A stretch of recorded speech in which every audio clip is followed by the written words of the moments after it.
Hi, everybody. Welcome back to Anthropology 499, Anthropological Writing. It's 28th of February. It's Friday of week 7. We're talking about content analysis this week. Next week, you had a couple things due today. This week, you got your conference presentation homework, which you should check out. We talked about that on Wednesday. Submit to the SRCC. And you got your presentation which is also due. You're going to present those next week. Remember to follow the outline, which I put up here in week 5, right here, project outlines. And I will be grading, making sure you have all those different parts. So use that as your template. So far, we've talked about how to do content analysis, but today we're going to talk about why do content analysis. And Dr. Camarillo, who is the chair of social science, history, and religion, all the way over there across the road in the Jack Williamson building, is here today to talk to us about. He had a multi-year project with the Department of Homeland Security doing content analysis to the tune of how much money? Well, if you count two grants, Count it all. Count it all. easy over like 250,000. $250,000 to do content analysis. And that's just for 2 months out of the summer. Yeah. So, not bad. So he's here today to talk to you a little bit about his project with the Department of Homeland Security, which he brought real life Eastern New Mexico undergraduates to work on. So if you enjoy this kind of project, it's something you want to continue on. It's not just like, oh, that was kind of fun. I got to get a grade for watching TV shows. This can actually turn into something that you can do for a career. So I'm going to turn it over to Dr. Camarillo. He's going to talk about his project, and then if we have time afterwards, we'll watch some more clips. Cool. All right, so kind of short lecture, but I'm gonna have some questions, kind of stuff like that. A few examples and see what you guys can come up with. Since I know you guys are doing the content analysis yourself, I want to just show you some data, what we had, and just kind of, open your mind to what other jobs might be out there with. But before we begin, I mean, it's a research method, right? So how many of you have actually ever done content analysis before this class? Ever heard of it? One, two. So what class do you guys used it in before? In the graph methods? Okay, that's good. Besides using it for research, what do you like? What jobs do you think you might be able to use this for? I think it can come in handy in the real world, I guess. What about marketing research? That might be a good option, right? You want to know what people are interested into, what type of products they be buying, stuff like that. Advertisements, everything like that. That's one way it ties into it in the business field. But in CJ, I never knew how useful this was until I worked with the Department of Homeland Security. Intelligence. So intelligence is not just about interviewing people, interrogating people, getting all that information. How many people here have social media accounts like X, Facebook, Snapchat, whatever it is? Is your stuff private or public? Public. Your public stuff is the stuff that we like because then we can gather. So I gathered. I have multiple projects, as Dr. Stanley had mentioned. One of my projects looked at Twitter. We had over, I think it was 2.5 million tweets that we gathered. That was my data set. And we reduced that down to manageable size so that the software can actually run it. About, like 500,000, something like that. And we broke it up into different sections. Gathering information about what people thought about cartels, what information was being talked about the Sonora cartel, Chapo, and everything else. Everything that was public, we collected. And of course, a few different private ones as well that we had access to. So think about all that data we have. You have to code it, right? So we had to come up with code books, everything along the way, how to teach students how to do it. Well, that's a vast volume of information coming straight at you, right? But that's just one website. Intelligence, every agency has an intelligence agency. So FBI, DEA, Border Patrol, you name it, they all have their own. And they're all looking at not just interviews, stuff like that, but social media. And if you want a good job in the government that pays a lot, and you don't want to be in the field and actually doesn't have an age limit, intelligence. Only thing I'll tell you, it's a high burnout rate. Great pay. You want a 6-figure income with the bachelor's? That's your job.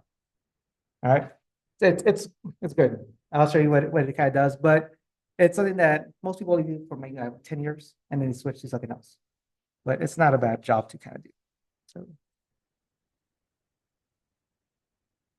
content analysis.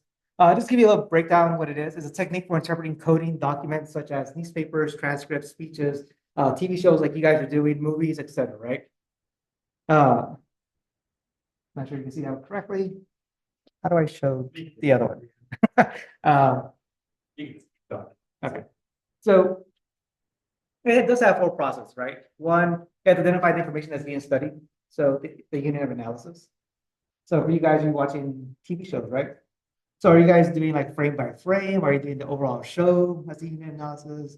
If you're watching a movie, is it the entire movie? Those are things you have to kind of consider, right? For us, it was tweets. A tweet only has 120 characters at the time, went up to 240. Are you looking at the entire tweet and just code the entire tweet, or you go by words?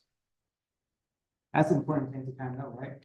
Because if you do by word, it's a lot of stuff we get encoded. If you do the entire tweet, you highlight the entire tweet. For us, we did it by words.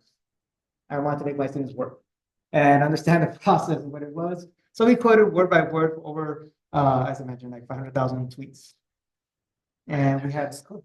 So this right here is actually our code book. This wasn't a tweet, but this was actually another project where we looked at newspapers. I think that's what it was. And we're looking at the impact of COVID-19 on transnational criminal organizations. So this happened right after COVID. And COVID was still the hot topic. Everyone wanted to know, how was it impacting the border? Did more drugs get across and did not get across? What was being reported? What was being left out? So here are things that we kind of focused on. It kind of gives a little bit example of our code book right here, right? And you can look at it. We have things such as adaptation, the Ariano Felix organization or Tijuana cartel, different towns. Every time a town like I was funny, this guy brought up, we coded it. Disappearance when somebody was missing, Central America, South America, cartel activity. So think about all different activity that can fall under cartel activity. That's a big umbrella term, right? So decapitations, pozole, right? Pozole is not the one you eat, but the human stew. Yeah. So you get it like a 55-gallon drum, and you fill it with sulfuric acid, and I don't think it's sulfuric acid correctly, or is it? I forgot what that one is. But you put the human body in there, and it melts, disintegrates. There's nothing left. So we kind of had to code all this stuff. We had to give definitions. Had to find the keywords. So after a while, we had the actual keyword that we're looking for, and we can put it into it. And then whenever you did a code, like you can do it a little bit faster, find every time that word pops up, code it.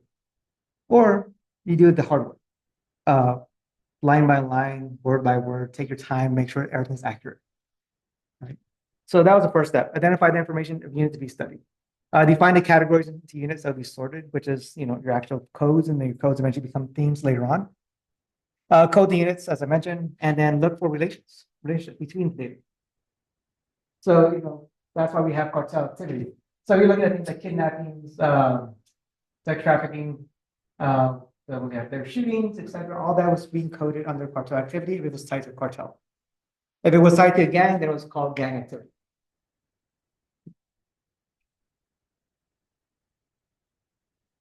So why do we do content analysis? For better understanding of how media represents our public. Okay, I like that answer. Because of course media has its own agenda, right? And of course, depends on which media you're looking at. This is why, of course, you can't look at all of them, right? Different things that they're covering. But besides that, let's say you're interested in doing my type of research. I've always done research on gun trafficking. I started off by actually doing surveys, going to gun shows, talking to gun dealers, introducing who I was. I have to have a consent form, right? Maybe you interview people, IRB, consent form. What does it have? What information is going to have to give them about me? Who I am, right? Or if I'm working somewhere like at Eastern, that's going to have Eastern Metro University, my email address, my phone number, my PI on PI. But if I was a student, it's going to have my professor's information. So what happens? What's the dangers to that? If I give somebody that form and I'm doing research on illegal activities such as gun trafficking, human trafficking, drug trafficking. They taper their honesty. Okay, they may taper their honesty. That's good. What else? What can they do with that form? Think about the information I just gave you. You can reach out and touch you, right? So think about it from that perspective. It's not just safety for the participants, also safety for you. If you do that, you end up what happened to me. I got a death threat from the golf cartel. Went straight to my email address, had my house, had my parents' house, or we all live in the same house, but had their jobs, pictures where they worked, where I worked, had my schedule, had their schedule, and said, if you don't stop this, you're all dead. So what do I do? I mean, I wanted to continue with that type of research. When I started, nobody was doing it. It was burning in the news in regards to the border violence at that time when I was referred to, right? Everybody says, well, you want to stick with it, you got to do something a little bit safer. So sometimes safety reasons, you look at content analysis. So it's the most non-invasive. I don't actually have to interview you. So that's a benefit, right? You watch TV shows, you can look at media, as I mentioned, newspapers, TV shows, books, text, social media, etc. So you can get that easily.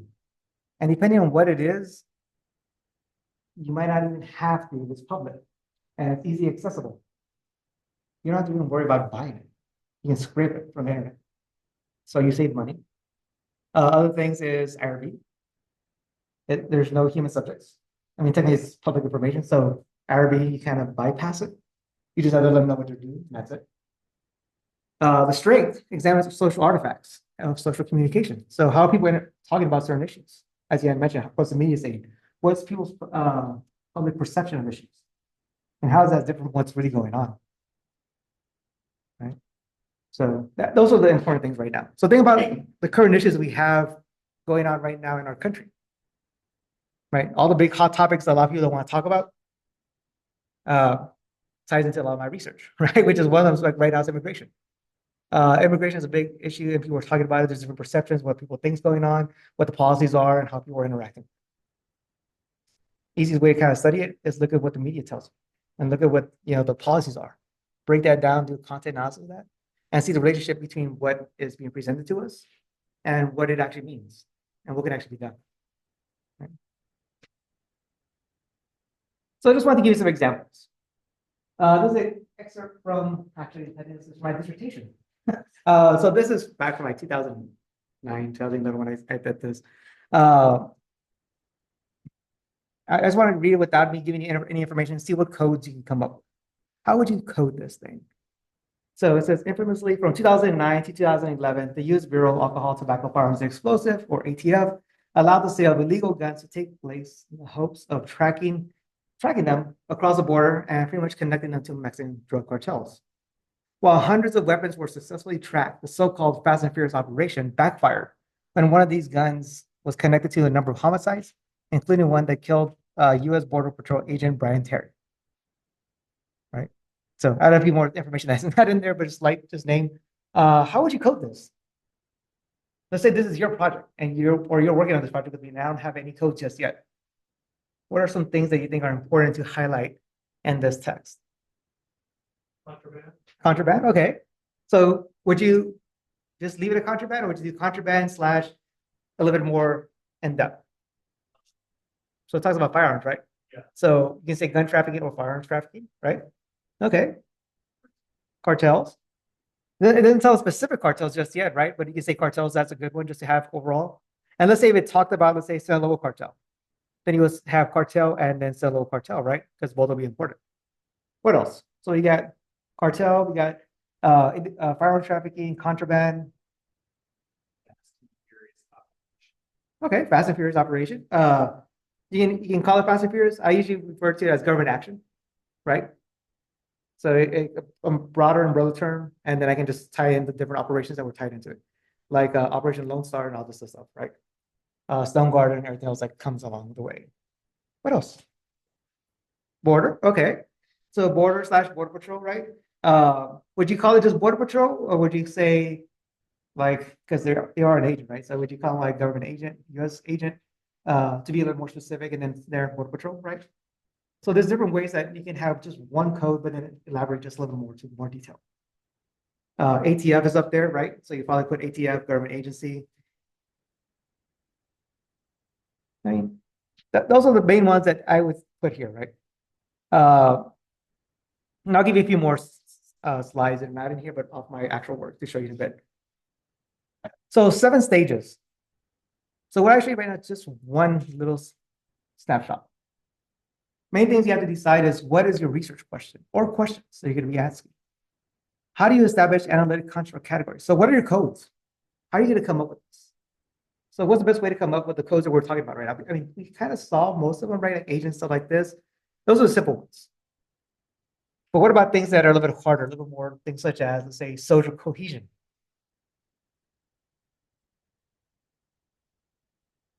Or you do something like threat to law enforcement, threat to societies. Dangers, okay. So you might have to define a little more, right? So dangers, you have to say what kind of dangers. You have to put some keywords examples. So you define it. So that would be establishing these constructs. And of course, the way you do this is not just by what you're going to come up with and what you're seeing, but also what the literature has said before. Take what other people have done before and modify it if you need to. Establish grounded categories using open coding. What does open coding mean? So from this process, if you go back to the codes that I had, all these things at one point were open coding, meaning that I would code something and it left room for change. So I can go back, modify it, add things to it. And like I said, I might start off with Border Patrol agent, and eventually say like, oh, this is a government official, this is this along the way. So break it down more, and it got a little more, I guess more, I lost track of that. More in depth along the way, more not sophisticated, but more just detailed. That's what I was thinking about. So develop for guidelines for selecting data into coding categories. So your code book, your key terms, everything. That's kind of type from 2 to 4. You need to have all this. Sorting data into appropriate categories. So you just don't come up with the codes, but you got to have them, and we've done things such as cartel activity, gang activity, so on. That's referred to as axle coding. And you put them and group them together. And then, of course, once you have everything together, you coded all your documents, things you need to do, you pretty much are doing a frequency, right? You're counting the number of entries of every category that's there. Then you're looking for patterns. So kind of going through and seeing, what's the connection between certain things. And of course, at the very end, analysis of data patterns. And then display it, how you're going to want to display it. So let me show you some more things that tie into stuff that's not in this PowerPoint, but it's actually in where did the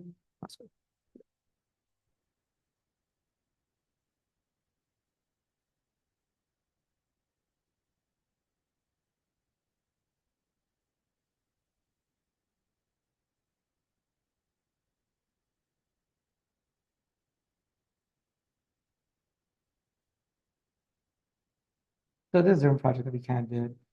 This was looking at, everybody ever seen a website called Borderland Beat? Borderland Beat. Or there's another one that's called a blog the narco. So pretty much stuff that deals with cartels.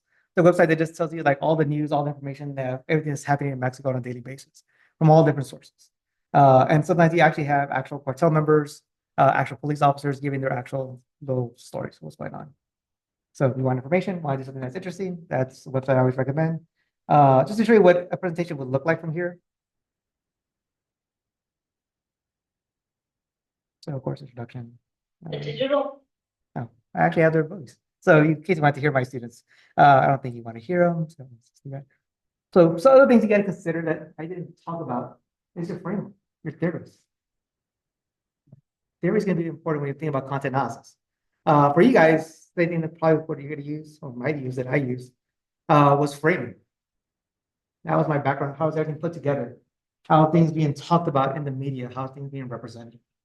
What are the key terms that are being tied to it? So that's where the codes come into. Right? And of course, there's different things like cultivation theory and stuff like that. That says the more the people watch television, like for you guys, for your project, the more they believe the social world around them aligns to those values and those issues.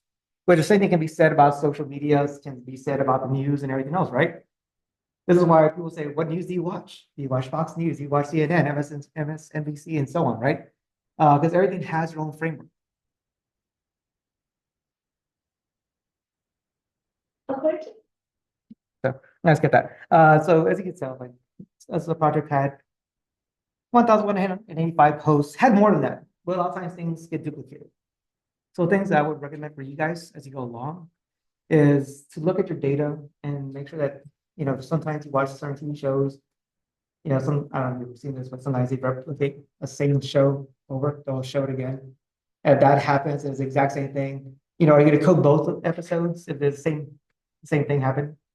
I mean, like they both have the same title, got like shown in season one, but then eventually let's say you were watching the show and it's like season 10 and they do like an entire flashback, but maybe just the first part is different, but the rest is the exact same thing. You know, you might code the first part and then code the other stuff exactly how you did for the first one if everything's the same. If it doesn't, and everything, let's say everything's exactly the same, do you omit it or do you keep it? Those are things that you have to consider.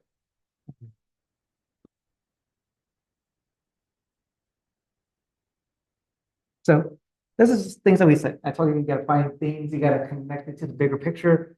Things that we looked at, our frames is the main thing that how we put it all together, our codes. Family ties. The key words that came up, we're talking about people that were sons, husbands, brothers, right? And these are talking about the victims that are being killed, right? From this aspect. Then you have things such as poverty and illness. So when they're talking about poverty and illness, disease, people being poor, religious beliefs, Christian codes, faith, and so on. And then, of course, reason device, how you make sense of it, or how do we make sense of it as people reading it? Family ties, how does the media humanize cartel members? So is it always in a negative light that they're portraying, or did they also try and show them in a good light? So think about when somebody gets killed, are they talking about like this instance we refer to as a worthy, unworthy victim? Worthy victim means the more detail you have your name, your age, your occupation. Unworthy, 2 people died today, 20 people died today. That's it. So by giving more information, you humanize them, right? For the other one, it says, how does the media also humanize cartels? And we're talking about poverty illness because there's COVID. So what did we do in the United States? What did our government give us during COVID? A little bit extra cash, right? And what do they refer to that as? Anybody remember? Everybody got like an extra like $1,000, $1,500 cash, stuff like that. The stimulus, right? So in Mexico, their government didn't give, I don't know, like cuss it out, but they didn't give anything. They didn't give them. So who came in and stepped in? The cartels. Cartels had their care packages. And the care package had the face of El Chapo or the logo of the cartel. And then from there, had money, had some food, had everything else. If they gave you cash, you know, the cash had like a picture of the cartel or the individual's face. So these are things that we kind of found, and this is how we tied it back to humanizing. Because what are they doing? They're helping out the community, right? So does that mean they're bad, or are they doing it for another reason? I mean, they're still bad, right? But meaning they provide jobs for people when the government forgets about them. On top of it, also says that if I give you something and the government's not helping you out, what do I want in return? Loyalty, or at least turn a blind eye when something comes in and they're asking about what's going on, right? So those are things that we were kind of finding in this project.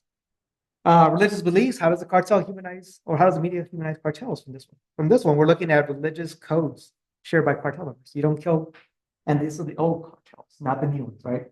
You look at cartel Jalisco and Organización, they don't care about all the codes.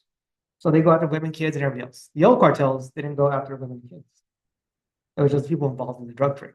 They might kidnap your significant other, but that was to get you to do what you had to do, right?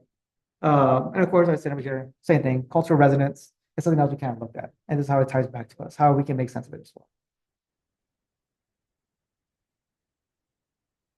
Now we're looking at things such as respectful cartels, fear, admiration, acceptance, gratitude, different things that we kind of found within this. You go through, you know, what causes people to respect cartels? Is this just giving you guys, like, well, not you guys, but giving them care packages? I mean, that helps, right? But a lot of times, cartel gets respect through fear and threats, right? You don't respect me, what are you going to do? They'll try to kill you, intimidate you, beat you, whatever it may be. Those are things that we're looking at here. Admiration. Now we're looking at the culture. So the way they did this, television, songs, narco corridos, right? Movies, all the narco movies that are out there that came out, everything that pretty much glorified cartel members. And then, of course, this ties into respect because for those little kids that grow up in certain neighborhoods and there's no jobs, who do they look up to? The cartel, right? And you'll have people out there that say, my only thing to have is to actually work for the cartel. I can make money, I can provide for my family. Others, they're kind of like, you look at the women, the little, like the high school kids, the girls in high school, and then when they get to college, they're like, or if they're in town where they just go to school and that's it. Don't go to college. They're like, I want to marry a cartel member. That's it. I want to be the wife of a cartel member. So that's where we start finding here by admiration. Right? And of course, cartels give the community to gain good faith. It's like the care package, but also giving money to the churches. Different little gifts that they give to people. So table two demonstrates. Oh, sorry, I don't want to hear my own voice, so I don't like the way I sound. So I skip that. Worthy, unworthy victims. Keywords. And this is something I'll let you guys decide. I'll show you what I did, which I'm giving a peek into what I was thinking. So the people that we found were journalists. We had tourists, Americans, right? American tourists. We had Mexican citizens. Usually we broke American tourists into like American citizens, Mexican citizens more than anything else. Cartel members. And then we also had immigrants. And we just call them immigrants because all of them were there undocumented. Some of them were actually actually people that they were legally in the United States, coming back and forth, and were allowed to go back to their home country because they had visas and stuff like that, right? You had the police officers, you had government politicians, and then you had people that you couldn't even label because it was just a mass grave with dead bodies in there. So if I didn't give the definition earlier, or at least the aspect of like more detail equals, a worthy victim, less details equals unworthy victim. If I had to, I give you, okay, we have a journalist, American journalist, Mexican journalist, stuff like this. Where would you put them on that line? It's a dichotomy. That's the downside to it. And you can try to create another one, but it's hard. This is actually came up, Chomsky came up with this in his book, Manufacturing Consent. I took it and modified it, so I amplified his definition to make it applicable to every single situation out. But his was only applied to wartime. So do you agree with this? Like, where this would fall in there, or would you move anybody from there? And of course, this varied by project to project, just the way things were framed. Why would police be put under unworthy victim? And this was Mexican police, just to give you, to clarify that.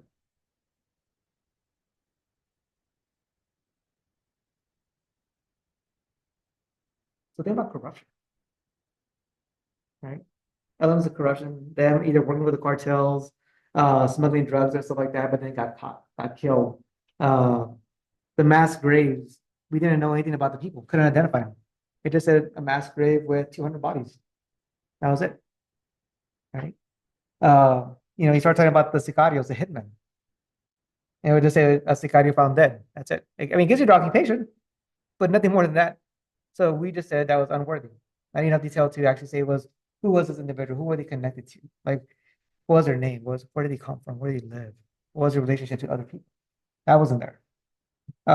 Worthy victims, we had, of course, Border Patrol. I said ICE at this time. Why would you put ICE and Border Patrol and agents in worthy victims? Why were they there? So I talk about government action, right? So this thing tied into how they were being portrayed. So, we had certain individuals that were actually ICE agents that were working in Mexico that got injured and were killed. So we got their information, their name. Border Patrol agents that were out there getting injured, like Brian Terry, right? So it gives you your name, their occupation, who they were, tells you a little bit more about their background. And that's what that was. For the ICE agent, it talked about Jaime Zapata. Comes back and said he was working in Mexico, got shot, and they had no weapons because American agents cannot have firearms in Mexico. They can operate with it, but you can't have any guns. So, yeah. So, I mean, they're doing their job, trying to do as much as cooperating with their government, but you can't have a weapon. Yeah. Yeah. Yep. They have to be certain like guidelines, stipulations, and for them to allow you. But for this one, it was undercover work and they didn't allow it. So from that made him worthy because of what the occupation was. Think about the dangers of being a police officer, being in the line of fire, right? So that put him in there. So of course, we tie it to things such as caution of one's surroundings, unpredictability of law enforcement, intimidation, harassment, because some of these people will be harassed and intimidated for just being police, right? For being a journalist. What was going on to the journalists in Mexico at that time if you report on these stories? Huh? Some were beheaded. They were beheaded, they were shot down. There's one that we have where when we get to some excerpts, I don't know if I have it in this one, but individual was picking up his little girl from school. They went and killed him. She lived, but they got him down right there. Mayors that they made disappear just because they were like, we're gonna send that to the cartels. So you think about it, they're doing their job, right? They're doing what they're supposed to do, and that made them worthy. So different aspects that kind of tie into this. Table 3. So this is kind of a short thing that we did for them, so I don't go any further into it, but talk about how the frames come into it and it ties into the rests, right? And how we use cultivation theory to help get the points across. Is the border dangerous? Is it not dangerous? Is Mexico dangerous as we really think it is? Or is it just a few isolated stories that get repeated over and over and over again? What do you guys think? Yeah, that is true, right? Like I teach a class on social problems, so we talk about the size of it, right? And the straight line there, straight line is, where pretty much it says we look at the trends and we expect the trend to keep going up and it goes negative, right? As for bad things, and we'll only focus on the bad because the media shows the bad, because they really always talk about the good. So one thing that it's not in this one, it's in one of my other ones. I focus on it because there were some good stories in there, and that was cooperation between governments, arresting and killing of high-profile figures. I mean by high-profile figures, cartel members. So there's a few good things, but not that much. And everything that was good was kind of like, is it good for the United States or was it good for Mexico kind of thing, because a lot of times Mexico caught individuals, but a lot of the crimes that took place, I mean, and all the people they killed were in Mexico, not in the United States. For us, it was the drugs that was coming over here, right? But us, as the United States, were like, we want this person to come and be held in prison in our prison here, and we're going to punish them over here. And I was like, so it was those issues that we also looked at. It's like, should it be theirs or should it be ours? But just want to give you a little bit of insight in regards to what some of these projects are, what they wanted. And it was interesting because I never knew that these content analysis could be helpful to the government until I did these projects. And then the funniest thing is, I learned this the last time I went to DC, which was last spring. We had a conference, we went back to go talk to them. My code book, all the codes that I have, all the key terms I'm looking for, I found out that's very valuable to them. Like, this is another thing that I didn't know you can do. So you guys ever think about like how to make a little bit of money with your research methods? They told me I could probably sell that to the government, and the intelligence agencies will actually buy it. And I had DHS and a few others approach me about what can he do if we give you actual classified data with that? I tell them, what do you want me to do? I got applies to it all because it's already been coded and it's in English and Spanish. So I got both, and I got slang terms and everything else in there. So I thought, if you want, I thought you want it. I go, how much you want to pay? And they go, what's your price? So the highest price you want to hold it, right? Yeah, I mean, yeah, and the funny thing is that people were kind of like, other people from other universities were like, we want to work with you. How about you? And because what happens then? I got to share my code book with you, right? And I was like, I don't know about that. I go, I'll work with you, but I'll code it. You write it up. But everybody saw the value in it. And I didn't know there was value to it because in our field, in academia, what do we do? Like if somebody actually wants my code book, what's the role? Collaborate or, you know what? Oh, I thought that was a book. Never mind. Let's say this, this is my code book, right? And he wanted it. Most of the time I'd be like, oh, here you go. Go replicate it. But now, like think about it. I never did that. And I was giving parts, when I would go to my conference, I would actually have once I read. When I wrote a book, I put the codes I use, but not all the code. Because after I learned that, I was like, oh, I really don't want to give all that away. I'll give you some of it. It's like a free trial. Here's what you get. You want the rest? Okay. But just show you that there's options and how you can use content analysis to actually, not only for research purposes, but for jobs and sometimes the stuff you do is actually valuable. Any questions you guys might have on content analysis or projects that you've done, kind of stuff like that? It's your chance. It's a question. Or how I relate to your projects? Good work. When you're developing a code, Hmm? like, do you find stuff to add while you're doing the research, or do you normally have it completed before you do it? No. So usually I start off with a few that I review, and the rest, as I'm doing research, I'm doing through going through actual. So there's two parts. Through lit review, I find other stuff that I thought might be important, and I'll see what other people have. I'm like, you know what? That's actually something I'm gonna find. I'll put it in mine. And then even as I'm going through my own codes, every single project I just been adding to it, and things have been refined as I've been going through. So it improves all the time. So that's why we have the open coding and the actual coding aspect. So, it's a never ending process. Uh, and actually, my code book actually was my two students that went with me to DC the first time. I had at least 20 codes when I first started. 20, 50, oh, 20, because the rest didn't apply to that. By the time we finished after the first project, we had over 100 and some. Now I think we have close to like 300 and something codes in there. And of course, we use qualitative software. That's one thing I didn't show you there, because you can do it by hand if you want. If you really want to go old school, pen and paper, highlighter, go through. I've done that. The pain, it works, but it is a pain. But you learn yourself a whole lot better. You can use qualitative software such as Atlas TI. I don't know if you guys are using Atlas TI or you have used it before. I use QDA Miner, which is the same thing as Atlas TI, just cheaper. Atlas TI is stronger. QDA Miner is a little bit below it, but they both work really good. And there's other things like in Vivo and everything else out there. Everything just depends on how much you want to spend for your programs and what do you want it to do. You said you were analyzing word for word, Mhm. and have you ever done like basically full text and analyze it just one Yeah. idea? Do you find that you get different results? So for me, I got the same.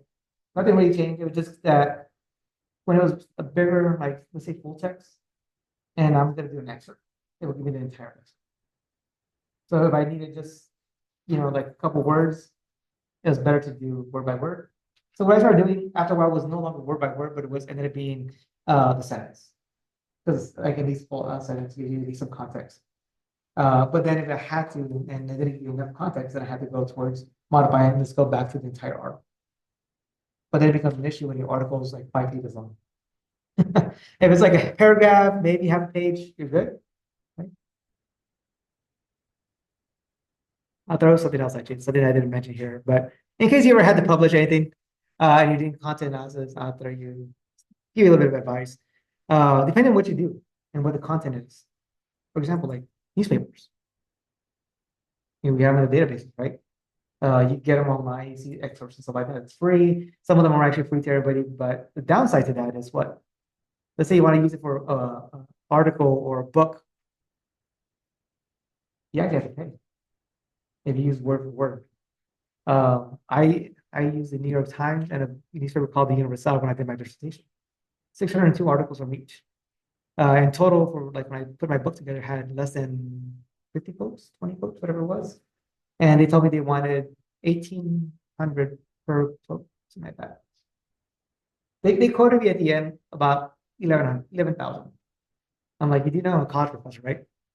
I don't make that much. I came back and I thought, I can give you, the most 5,000. And they're like, no. And they're like, if you want to use it, you got to modify it. So what I got to do, I got to go back and paraphrase. So I had the translation for something that was in Spanish. The Spanish newspapers were great. They didn't care. They're like, use it all you want. Thank you. The New York Times was like, I had to modify things. What happens then? I mean, I already coded it. I coded it originally, so that's fine. But the extra I'm giving people is not going to match up 100% to what I'm saying, right? So that had to be like a little disclaimer there saying like, this has to be done because this reasons. And it should fall under fair use. It really should. But there's lawyers who are like, no. And I didn't want to test our university lawyers. So I was like, let's just go there. I can modify things on it. But just different things to kind of keep in mind. you do content analysis. There's benefits to it. If you're writing things, you're using excerpts, using those small clips you want to show to people, stuff like that. For in-class stuff like that, it's usually not an issue, but it becomes a bigger issue when you do certain things like, let's say you got to try to publish an actual like more a book than a journal article. Journal articles are a little bit more friendly. A book's a little bit different because a book people are more likely to buy. Journal articles, it's more likely us academics to read it, and it's behind a paywall. So kind of stuff like that. Other question? Time for one more question.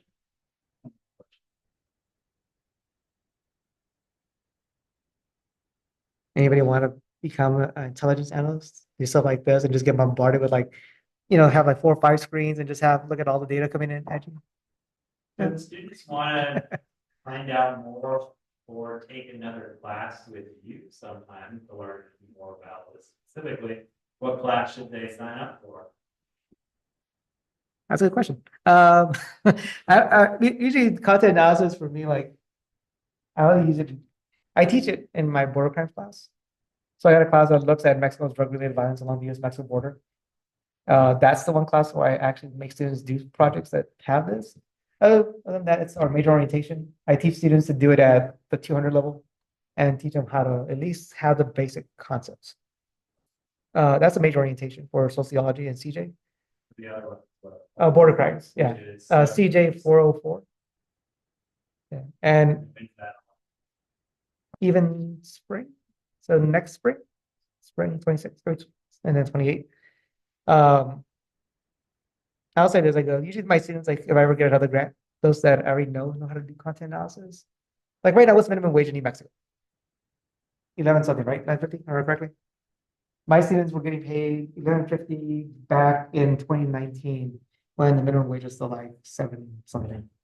When we went up to 11, I started paying my students $15 an hour for our projects because I was able to justify everything what they had to do.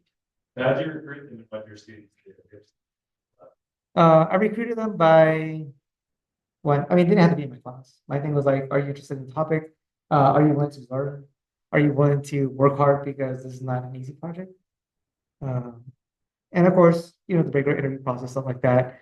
Look at their references. The ones that there's some that were like, I want to say they were my favorite students, but they were in my class, every single class, and they got hurt because they didn't get chosen. So I kind of felt bad. And they weren't even, I had like 2 or 3 of them that weren't even CJ or social majors. Some of them were chemistry, some were bio. I've had people from Anthro apply before. I've had people from CJ business, everywhere. And I tell people, as long as you met the requirements and you can show me. And I actually had my data and I would flip it around and the same questions I asked you guys, what would you do? That was part of the test. That was part of the interview. And if they were so within the ballpark, I'm like, okay, I can work with you. The rest I can teach you. And then the hard part that I didn't say is that I had to learn how to trust it. Because part of that has always been me. So then I would do, think about those 250,000, 500,000 tweets. I got to do that by 3 people. And everybody took about 125,000 minimum to code, and you had 3 weeks to code all that. Monday through Friday, you had Saturday, Sundays off, and you were off by 5 o'clock, started at 8 o'clock in the morning, 8 to 5 job, coded, but we were all in the same room. We had any questions you can ask me. And then we were verifying with each other. So like, let's say us 3 are working, you have something, you tell me, I will look at it, and then I would show it to you and vice versa. So we're just double checking everybody's work constantly. Once a week, we had a meeting and we would double check everyone's codes to make sure everything's up to date. And then we came into a problem one time where the software wasn't working correctly. And then let us do something because it wasn't interacting with the other program we wanted. And it was a big part of our project that we had to show to DHS. So the students presented at it was called a Science and Technology Conference. We had the head of DHS at that time was Secretary of Homeland Security, Wolf, that's his name, I don't know his first name. He was there, eventually Noble Time was there, Midokos was there. So we've had the last 4 to 5 DHS people actually evaluate our projects. And the cool thing was one of them actually used some of our stuff in their speech once. I recognized it. I was like, I know that. I go, you didn't cite me. That's plagiarism. It was in the back of my head, but I did tell him. But also like that. So, I mean, you had opportunities to present in front of like people like that. And at some point, I want to go back to doing that kind of research. So, maybe in next year, I can go back and do some, if you're interested. I'll let Dr. Stanley know and he'll let you guys know. Definitely. Well, let's give a big round of applause for Dr. Henry. Yeah, if you're interested in his award-winning research, he was just awarded Scholar of the Year for East New Mexico University last year. Had to give the talk at graduation. So if you're interested in working with him on future projects, just let me know and I'll pass that information along to him. Okay, and I think that was a great example of how content analysis is actually used. And will hopefully inspire you as you finish up your presentations this weekend so we can present them next week. And I look forward to seeing all of yours. Don't forget, you also have your conference presentation for SRCC due. It's due Friday, today at midnight, but there is a hard deadline of Monday at midnight when the conference itself shuts off. And after that, we can't accept them. So, yeah, last question. No. Some people don't do that. Some people do. Their way is fine. Any other questions? Last chance. On Monday, we'll be giving presentations. We'll take volunteers first, and then after we run out of volunteers, you'll be voluntold. So come on over on Monday, and I look forward to seeing your presentations. Remember to have at least 2 clips along with your presentation so you can illustrate your topic. Okay, thanks so much. See you later. Bye.